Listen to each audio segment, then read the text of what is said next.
हमारे साथ हैं बिहार प्रदेश लीगल कांग्रेस के प्रदेश उपाध्यक्ष अधिवक्ता मुकेश रंजन जी और ट्रेड यूनियन नेता कुमार गौतम जी।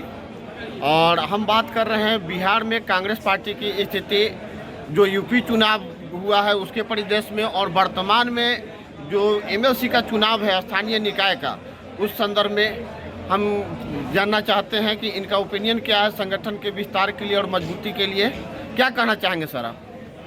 ऐसा है, आज का जो समय है और जिस तरह का राजनीतिक परिदृश्य है उसमें उसके बारे में मैं एक उदाहरण देना चाहता हूँ कि लोग भूखमरी से परेशान हैं, लोग बेरोजगार हैं और महंगाई इतनी चरम सीमा पर है कि उसका कहना नहीं। एक उदाहरण मैं देना चाहता हूँ कि लखीमपुर खेरी में जहाँ किसानों को कुचल दिया गया, वहाँ अगर भाजपा की जीत होती है तो ये अचंभित करने वाली है। हम इस बात से इनकार नहीं करते हैं कि कहीं ना कहीं मेरे संगठन में या हम लोगों को समझाने में नाकामयाब रह गए, जिस कारण यूपी में हारे। लेकिन जिस तरह से भाजपा सत्ता का दुरुपयोग कर रही है और चुनाव आयोग आज जिस तरह बौना हो गया है सत्ता के सामने, ये बहुत ही शर्मिंदगी की बात है और ये अफसोस की बात है। जिस तरह पेड न्यूज़ पर एक बड़ा न्यूज़ आ जाता था तो चुनाव आयोग संज्ञान लेती थी, आज पूरा का पूरा पेपर 6 पेज में भाजपा का न्यूज़ होता है, कोई संज्ञान लेने वाला नहीं होता है। और रही बात कांग्रेस पार्टी की, कांग्रेस पार्टी को हार जीत से फर्क नहीं पड़ता। हम लोग विचारधारा की राजनीति करते हैं और बेरोजगार के लिए, भूखमरी के लिए और महंगाई के लिए जब तक होगा संघर्ष करते रहेंगे। और बिहार में मेरी पार्टी मजबूती से विधान परिषद का चुनाव लड़ रही है और मैं तो आला कमान से मांग करूंगा कि पार्टी को अकेले लड़ने दीजिए। पार्टी संघर्ष करेगी, कार्यकर्ता संघर्ष करेंगे तो पार्टी मजबूत होगी। आपके माध्यम से मैं आला कमान को पुनः इस बात के लिए आग्रह करते हैं कि पार्टी को अकेले लड़ने दीजिए। सारा कार्यकर्ता जोश के साथ पार्टी को मजबूत करेंगे और सोनिया गांधी, राहुल गांधी और प्रियंका गांधी के हाथों को मजबूत करेंगे। जय हिंद, जय भारत। कुमार गौतम जी, गौतम आप क्या कहना चाहेंगे इस विषय पर? जैसे कि अधिवक्ता मुकेश रंजन जी ने बहुत सारी बिंदुओं का प्रकाश डाला और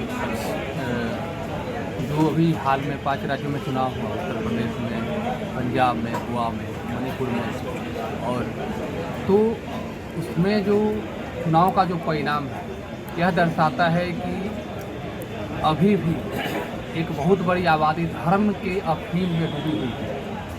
और इसी का परिणाम है कि आज एक तरफ जहां अशिक्षा, बेरोजगारी के चलते युवा आत्महत्या करने पर मजबूर हैं, किसानों को रौदा जा रहा है, और फिर भी अगर भाजपा अगर जीत रही तो यह देश के लिए नुकसानदेह है और एक विकासशील राष्ट्र के लिए बहुत ही तकलीफदेह है।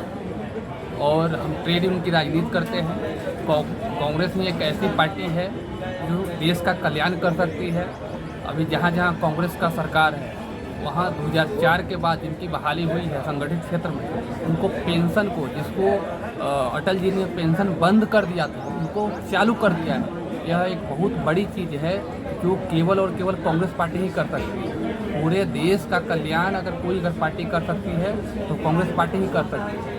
तो पेंशन बहुत बड़ी चीज़ है। इसके अलावा मतलब कि संगठन चुनाव की अगर हम बात करें तो कांग्रेस ने मेहनत से चुनाव लड़ा। प्रियंका जी के मेहनत को कोई दरकिनार नहीं कर सकता। पूरे उत्तर प्रदेश में पीड़िताओं को टिकट दिया गया, केवल इमोशनल नहीं, मानवता के नाते सबको खोज करके। कांग्रेस एक ऐसी पार्टी है जो एकदम गरीब लोगों को, कमज़ोर लोगों को, असहाय लोगों को 40% महिलाओं को टिकट देने का काम किया उत्तर प्रदेश में। अगर फिर भी हम हारे हैं तो कहीं ना कहीं संगठन पर और कहीं ना कहीं और मेहनत करने की ज़रूरत है। और हम लोग पुनः उत्तर प्रदेश में हम लोग जीतेंगे और प्रियंका गांधी जी को मुख्यमंत्री बनाएंगे।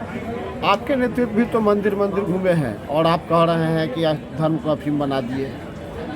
देखिए, धर्म अपनी जगह है, आस्था अपनी जगह है, लेकिन आप उनको राजनीति में कन्वर्ट नहीं कर सकते। अगर हम हिंदू हैं, अगर हम मंदिर जाते हैं तो ये हमारी आस्था का सवाल है, लेकिन उसको अगर आप चुनाव से जोड़ देते हैं तो यह बहुत ही मतलब दुखद स्थिति है।